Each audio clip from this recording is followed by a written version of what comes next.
मेरे मायके में तो पिताजी मुझे फूलों की सेज पे सुलाते थे, पर तुमसे शादी करके इस फटीचरी में मेरी तो पूरी जवानी ही मिट्टी में मिल गई है इस कामचोर से शादी करके।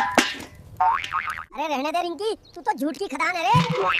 तेरे बाप ने तो दहेज में एक फुट्टी कोड़ी तक नहीं दी और यहाँ आकर महारानी बनी फिरती है। जाके अपने उसी महल में क्यों नहीं रहती?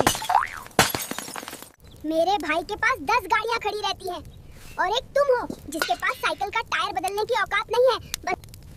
बस दिन भर बड़ी बड़ी बातें पेलते रहते हो जिससे मेरा सर चकरा जाता है कलवा आदमी।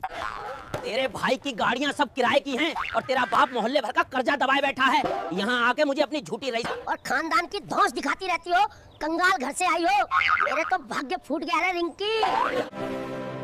मैं आज ही अपना बोरिया बिस्तर बांधकर वापस अपने राजा जैसे मायके चली जाऊंगी। फिर बैठ के अकेले इन काली दीवारों को चाटना और अपनी फूटी हुई किस्मत पर रोना, और मेरे मायके कभी मत आना रे। चली जा, रास्ता खुला है। कम से कम घर में शांति तो होगी, और ये रोज रोज का ड्रामा और तुम्हारी इस कड़वी जुबान से मुझे हमेशा के लिए छुटकारा मिल जाएगा। फिर तो मौज ही मौज होगा। जाऊंगी तो जरूर, पर पहले अपनी उस काली माँ से कहना कि मेरा सारा जेवर वापस करे जो तुमने अपनी नशा पत्तियाँ की उधारी चुकाने के लिए पिछले महीने गिरवी रखा था, पूरा वसूल कर जाऊंगी रे कलवा आदमी। भिखारी बना दूंगी तुझे। अरे वाह टिंकी, मेरी प्यारी साली साहिबा, तुम तो बिन बताए आ गई। ए रिंकी, देखो तुम्हारी बहन आई है, कुछ खाने को ले आ। अपनी मेरी साली का खातिरदारी करो जरा। देखो तुम्हारे जीजा जी ने तुम्हारे स्वागत के लिए पूरे मोहल्ले में सबसे महंगी वाली मिठाई मंगवाई है। ले ठूस ले, बिन बुलाई साली।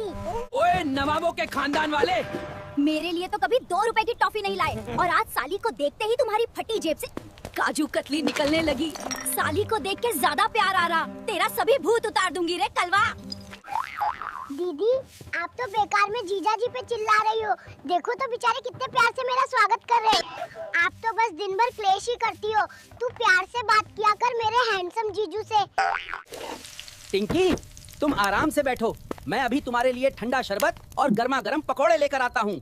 आखिर मेरी इकलौती साली जो इस घर की रौनक बनकर आई है। देख, तेरी दीदी तो कामचोर है, गायब हो गई है। ना मानी चाहिए तुम्हें, जल्लाद हो। अपनी बीवी को नौकरानी बना रखा है और साली की खातिरदारी में ऐसे नाच रहे हो जैसे कोई मदारी के आगे बंदर नाचता है। ज्यादा मत उछल, नहीं तो पकोड़े के लिए तेरी चटनी बना दूंगी। जीजा जी, आप सच में बहुत हैंडसम और जवान हो गए हैं। मेरी दीदी तो आपको बूढ़ा बना देती। अगर मैं यहाँ होती तो आपकी हर छोटी बड़ी सेवा करती। लाडली साली जो हूँ। ओए टिंकी, अपनी ये मीठी छुरी जैसी बातें बंद कर और मेरे पति पर डोरे डालना छोड़ दे, वरना इसी झाड़ू से तेरी सारी लाली लिपस्टिक अभी मिट्टी में मिला दूंगी और टकली करके वापस भेज दूंगी नागिन। सुन रही हो रिंकी, आज खाने में पनीर और शाही पुलाव बनना चाहिए। टिंकी को सादा खाना बिल्कुल पसंद नहीं है। समझ नहीं आ रहा क्या? जाओ जल्दी से बाजार से ताजा दही लेकर आओ, उसका रायता बना देना। लेकिन रायता फैलाना मत, नहीं तो नाक कट जाएगी मेरी साली के सामने। अनपढ़ औरत। घर में आटा खत्म है और नवाबजादे को पनीर खाना है। अपनी इस लाडली साली को बोलो कि अगर खाना है तो खुद जाकर बाजार से राशन का सामान लेकर आए। बोल उसको कलवा, नहीं तो जीजा साली का भरता बनाने में देर नहीं करूंगी। दीदी, आप तो बहुत कंजूस और निर्दय किस्म के हो गई हो। जीजा जी इतनी बड़ी कमाई करते हैं, आखिर जाता कहाँ है पैसा? अगर मैं इनके घर की मालकिन होती तो रोज दावते उड़ाते रहती। कंजूस दीदी। मालकिन बनने का सपना देखना छोड़ दे टिंकी, ये तेरा बाप का घर नहीं है। यहाँ वही होगा जो मैं चाहूँ। जरा सी भी जुबान चलाई तो घर से बाहर फेंक दूंगी। सौतन बनने की कोशिश मत कर टिंकी रे। जीजा जी, मुझे बाजार से एक नया फोन और रेशमी साड़ी दिलवा दीजिए ना। मेरी दीदी तो पुराने कपड़ों में ही खुश रही। अरे क्यों नहीं साली जी, तुम्हारी हर जिद पूरी करना मेरा फर्ज है। कल ही हम दोनों बाजार चलेंगे और जो तुम्हें पसंद आए वो सब खरीद लेना। तुम्हारी दीदी तो नासमझ अनपढ़ गुआर है, उसको अपने हाल पे छोड़ दो। अरे ओ कलवा, अपनी औकात भूल गए क्या? पिछले 3 साल से मुझे एक नई पेटीकोट तक नहीं दिला, और अब साली को फोन दिलाने के लिए बैंक लूटोगे क्या? भिखारी की हद होती है रे छुचुंदर। रिंकी हमेशा कबाब में हड्डी बनती है। जब भी मैं कुछ अच्छा करना चाहता हूँ तू अपनी फटी हुई तकदीर लेके बीच में टांग अड़ाने आ जाती है। कभी भलाई नहीं सोच सकती कलमुही, जीना हराम करके रखी हो। बोलने से पहले जरा सोच तो लिया करो। तुम्हारे खानदान में तो सिर्फ कंगाली का पेड़ उगा है, जिसकी छाया में बैठकर तुम दिन भर अपनी फटी तकदीर का रोना रोते रहते हो मक्खी चूस। अरे जा, तेरे घर से तो बस ये टूटी हुई संदूक आई थी जिसके अंदर तेरे बाप ने अपने पुराने फटे मोजे भरकर मुझे थमा दिए थे। मेरे पिताजी ने तो हाथी जैसा रुतबा दिया था, पर तुमने अपनी शराब की लत में सब कुछ बेचकर हमें इस कंगाली के बीच रास्ते पर ला दिया। हाथी नहीं, वो तो दुबली गाय थी जिसे देखकर यमराज भी भाग गए थे। अब ज्यादा जुबान मत चला, वरना तुझे इसी वक्त घर से निकाल दूंगा। ना घर का होगी ना घाट का, तब समझ आएगा घमंडी औरत तुझे। काल के तो दिखा।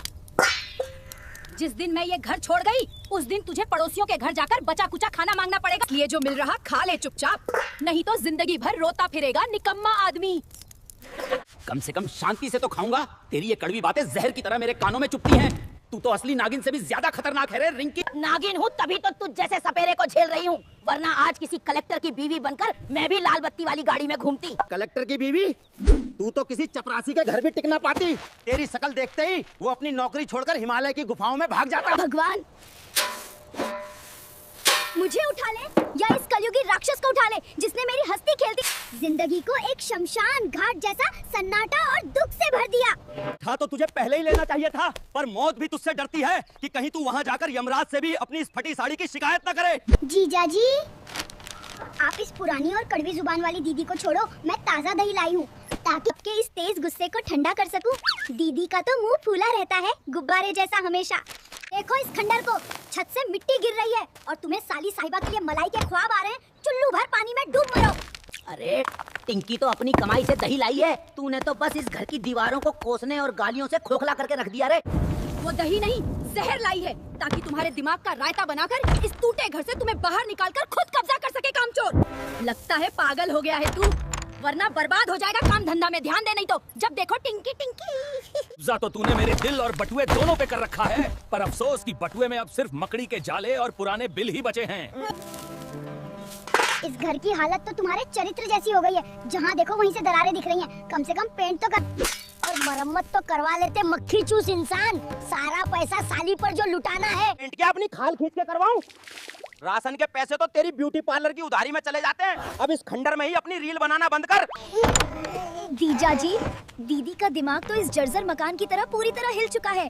आप कहो तो मैं आपके लिए नया गद्दा और तकिया मंगवा दूं। बुरे वक्त में मैं नहीं तो और कौन काम आएगा? गद्दा क्या तेरा बाप लाएगा?